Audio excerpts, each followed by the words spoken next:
Paul, why is it so important that people know who they are and what makes them tick? Because if you don't really have that deep understanding of, your innate gifts, what drives you, what your underlying motivations, what your intentions are, your passions lie. If you don't really have a sense for that, how do you know which direction to head?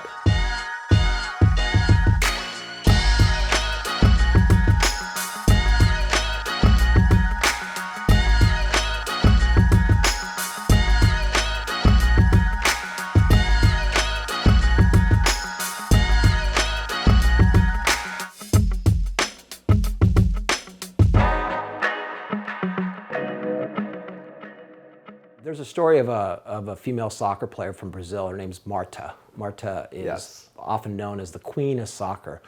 I love the story because when we talk about who you are, she grew up in Brazil, which is the sort of the center of soccer in the world. The English might not agree, but the Brazilians will tell you that it's the center, right? The Croatians? Well, the Croatians, we like to think we are, but I think we even know that you got to pick. It's either Brazil or England. So, anyways, Marta grows up in Brazil, and it's the pinnacle of soccer, but for boys. So she has to play on all boys teams, and doing that at that time wasn't easy because people discouraged girls from playing. She took a lot of abuse for it. But she was born to be a soccer player. It's what made her tick. It's what she loved. It's what she couldn't stop doing. And she was really good at it. She was better than the boys. And so these people would give her a hard time. And the irony of it is now she's a hero, right? She's the queen of soccer. But it wasn't always that way for her. But she always knew who she was. I'm just curious for you. You are a former NFL quarterback, former USC All-American quarterback. Mm-hmm. And did you always know you wanted to be a quarterback when you were a kid? Is it kind of the same Marta-like thing where you just knew this is what I want to do in life? Absolutely, because I watched football. My dad loved football, so I watched football on TV. Back then, you had like one game going on. Right. So it was a big game. For college, ABC Game of the Week kind of right. thing. Right. And then the NFL, you might have had one or two games on. So there wasn't a lot of TV on it, but I just loved it. I mean, I thought that was the coolest thing. Because I liked to play. I was pretty athletic. Right. And let's face it, as kids, play. Right. What could be better than play? Right. Right? Recess, right. Recreation after school's over, that sort of thing. So that's as a kid. And when I say kid, maybe elementary school or even middle school. But then you get up into high school. And did you start kind of figuring out even more, wow, I really want to do this. I want to be a quarterback. I started to get pretty good. Right. And I think, probably, with Marta, you would say the same thing. She was starting to have some success. Right. The boys were getting jealous of her because she was beating them and she was so good and all that. So same sort of thing. That's why, once you find you have that deeper underlying mission that moves you, because you're not going to win every game. You're not going to, but if you just love it, if you love what you're doing, right. It's massively important, and that's what keeps you going. And then you get the recognition, and you start to have some success, and then one thing leads to the next, and all of a sudden, hey, I'm pretty good at this thing, and right. I can do this. Let's take. I never really jumped fast forwarded to, I'm going to be in the NFL. I just fast forwarded to the next step. God, it'd be great to play at a great high school. It'd be great to play at a great college. And then once I was in college, it'd be great to play in the NFL. I didn't really take myself to that place until I was a senior at USC after we won the national title. But it was kind of a progression. Right. Now, you and I have talked about this a lot.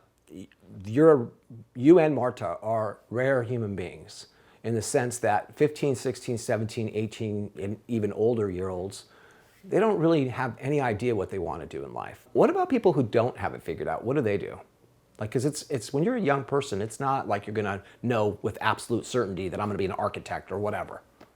You know what happens? They get caught up in inertia, what's happening around them. Right. With what their parents were doing, what their friends are doing, what their teachers suggest they do, and they start listening to other people. Right.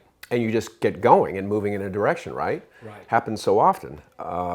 What they should do, what people should do, what I did, is to take the time to really dive inward and take the time to know, what do I really want out of life, and Right. who am I really? But you're mentioning that you dove inward, but that happened later in your life because, correct me if I'm wrong, but when you got out of football, you didn't know what you wanted to do next. You just had a family that you needed to take care of and feed. And so what was that like when you transitioned from football into the rest of your life? A huge challenge to transition from, and if you talk to any former athlete, I'm sure they would say the same thing. That was your identity. So super attached to that identity, and all of a sudden, it's gone. Right. It's gone. How could that be? What do I do? You have this thing where you like to say people wear masks, and your mask was football player. What do you mean by that? What do you mean by people wear masks?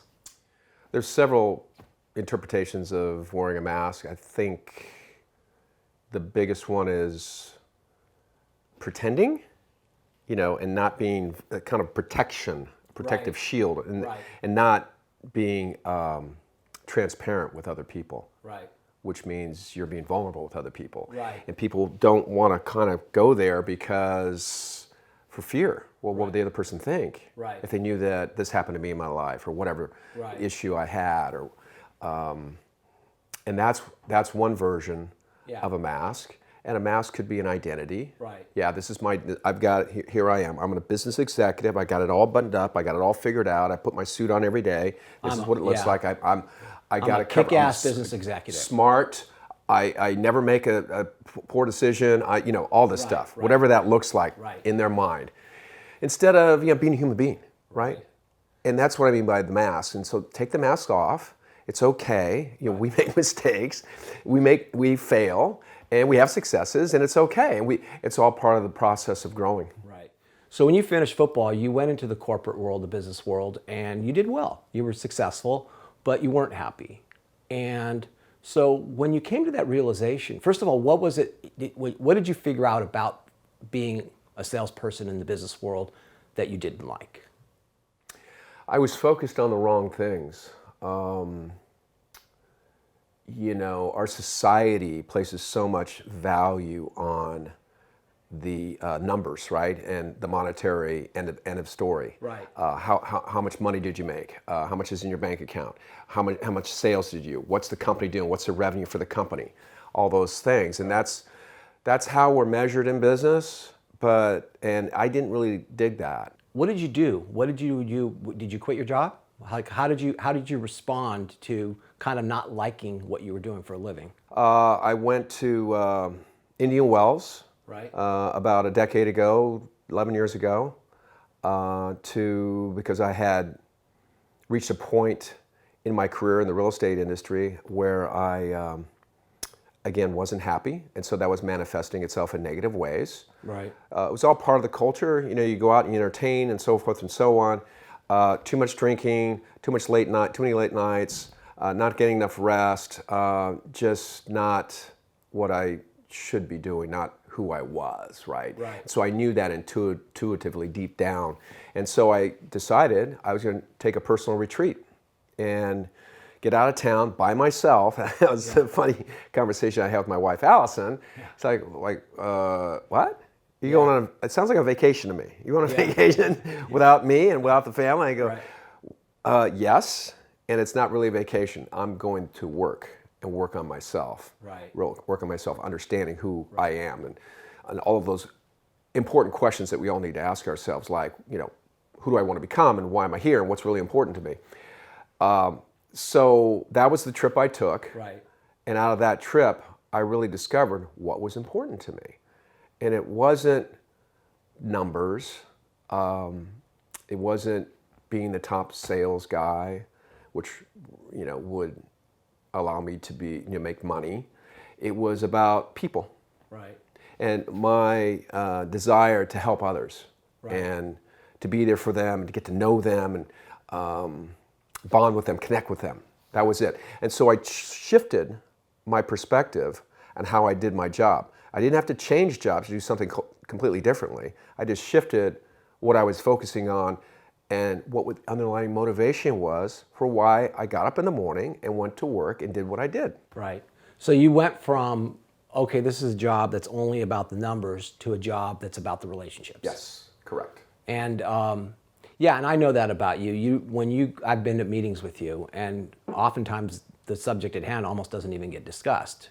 Why you had the meeting, because it always becomes about that personal relationship. I've seen you do it also help people in other parts of their life that have nothing to do with your business. And so that's kind of how you discovered your joy in going to work, I would imagine, yeah? That's right. That's how I shifted my perspective, and that changed everything. Right. Because there was a much deeper meaning to why I was doing my job. Right. I learned that from Stephanie, my daughter, because she was completely focused on others. Right. It was all about relationship with her. She was the outlier in our family, because we had all these boys. We had 3 boys and me, and then Allison's super competitive, right? And so there was all this competition going on, and Stephanie wanted nothing to do with that. And so in hindsight, reviewing everything, it really was, I learned from her about relationships and what's really important in life and building relationships. She played some sports, but it was just merely for the social friendship aspect. Just to be friends with the other kids on the team. When we talk about these things, oftentimes it always gets pegged back to a career. And I think that's that's a very American thing. The first thing you ask somebody is, what do you do for a living when you meet them, right? But this goes way beyond that. And I think part of the challenge, I'll be curious your thoughts on it, is as you're kind of figuring out who you are, I think a challenge a lot of people have is they start comparing themselves to other people. I'm in a really good high school, and all the kids in my high school are striving to become Ivy League, get accepted to an Ivy League. Or if I'm in business, that guy over there has the latest BMW or Mercedes or whatever the car of the week is, and so there's this keeping up with the Joneses thing. And we see our career and what we do, and maybe in school, our academics, as a way of manifesting this trophy that we're going to win that's going to make us feel better. And when you win that trophy, oftentimes people go, man, I'm less happy than I've ever been, and I got the thing that I thought I wanted. So as people are really diving inward, what are they really needing to figure out, other than, we talk about this is what you should do, you have your unique set of talents and things like that, but what are some of the other things we should be looking at as we're trying to figure out what we want from life? Yeah, unique talents are certainly important. What are you really good at? What are you naturally gifted at? What are your strengths lie? Focus on those things. That's a very tangible thing you can do. It goes back to a deeper level of understanding of who you are at a much more personal level, and where you want to spend your time, and what you want to do with life, and what do you want to get out of life, and what you want to give to life is really the biggest question. Right. What do you want to give to life? That's great. It's a great way of putting it. Yeah, those are the questions, like, why am I here? That's a very deep question. Why am I here? Well, going back to your previous question, of how does somebody, when they're 12 years old, 16-year-old, a challenging subject to wrap your head around, but not too early to start thinking about it, and maybe you're not going to have the answer right then and there, but maybe a year from now, 5 years from now, 10 years from now, whenever, it'll become very clear to you. But if you don't think about it, if you don't spend the time, and the way to think about it is to be quiet, right, and to listen to what your inner self is really saying to you, and that gets very spiritual and heady, but it's real.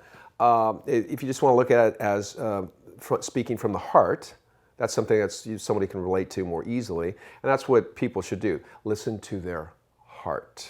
And what is their heart telling them? And for guys, it's very difficult. Guys shut it down. Right. Oh no, you're not supposed to cry. You're not supposed to express yourself emotionally. You're supposed to think from the neck up, be resolute, logical, all that sort of thing. And women more from the heart, right? And we put them over there. Everybody needs to do this. Yeah. Especially guys. Yeah. And when they do, they're going to discover more about themselves than they really may have ever known. Yeah.